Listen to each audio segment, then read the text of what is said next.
Halo guys, jumpa lagi dengan saya Sela Widiawati. Sarang ini. Nah, piye ta, Pak? Sok iki piye ta ora ketok lho. Nah,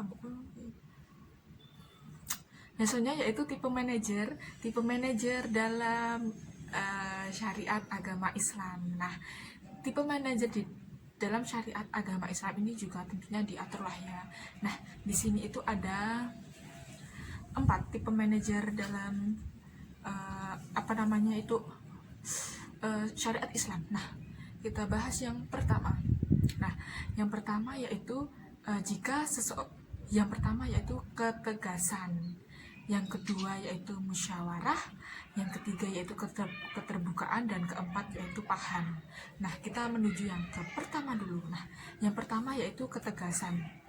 Nah, jika seseorang apa sih yang dimaksud dengan ketegasan? Nah, di sini saya akan menjelaskan. Nah, yang dimaksud dengan ketegasan yaitu apabila seorang manajer mengatakan sesuatu A, maka itu harus yang dikatakan dan dilakukan itu harus juga A, nggak boleh bergonta-ganti antara B, C, D sampai Z.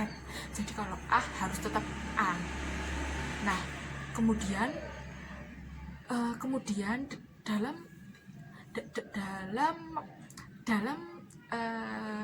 manajer saat ini tegas sangat dibutuhkan. Kemudian apalagi sih yang bersifat tegas? Seumpamanya seorang karyawan itu pelanggar peraturan. Yang pertama sudah diperingatkan, yang kedua sudah diperingatkan, sudah dinasihati, dan sudah bermusyawarah dengan bersama, tetapi tetap nekat, maka apa hasilnya? Tetap harus dikeluarkan, tidak boleh tidak dikeluarkan. Kenapa ya? Karena itu termasuk kurang profesional. Nah, yang kedua yaitu musyawarah. Nah, yang musyawarah yaitu seorang manajer yang baik adalah manajer yang selalu bermusyawarah, yang esensinya yaitu manajer suka saling tukar-menukar pendapat, suka menerima keluhan karyawan, kemudian manajer merespon pendapat karyawan. Nah, di sini tuh seorang manajer itu tidak harus mementingkan dirinya sendiri, tetapi seorang manajer itu harus menerima sebuah kritikan dan menerima sebuah pendapat tentang karyawannya, kemudian tentang kinerjanya, kemudian harus suka bermusyawarah, bertukar pendapat, serta mengapresiasi pendapat karyawan.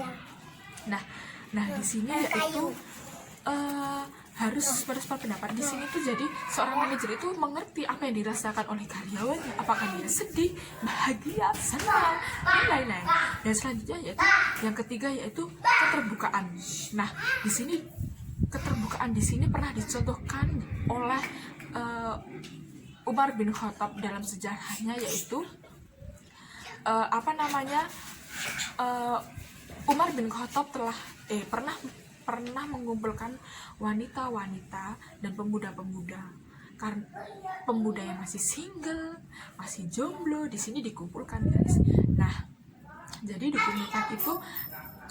dikumpulkan itu pemudanya karena waktu itu mahar seorang wanita itu sangat mahal. Nah, kemudian Umar berkata, "Wahai wanita, kalian janganlah membuat mahar yang mahal." Kemudian wanita itu membacakan surat An-Nisa ayat 20, yaitu sedang kamu kiki lho, kok juga seperti ini lho. Wanita itu kemudian membacakan surat An-Nisa ayat 20 ya, artinya itu sedang kamu telah memberikan kepada seseorang di antara mereka harta yang banyak. Nah, kemudian wanita itu berkata, "Saya tidak setuju dengan kebijakan Anda." Nah, kemudian Umar di sini merasa bersalah. Umar di sini mengakui atas kesalahannya dan berkata bahwa wanita itu benar. Nah, di sini ini bisa ditangkap sebagai cerita ya, guys. Jadi di sini seorang manajer itu harus transparan dan keterbukaan dalam segala hal menyangkut entah itu pekerjaan, kebijaksanaan, kemudian keuangan ataupun penghasilan. Di sini harus transparan dan keterbukaan, tidak boleh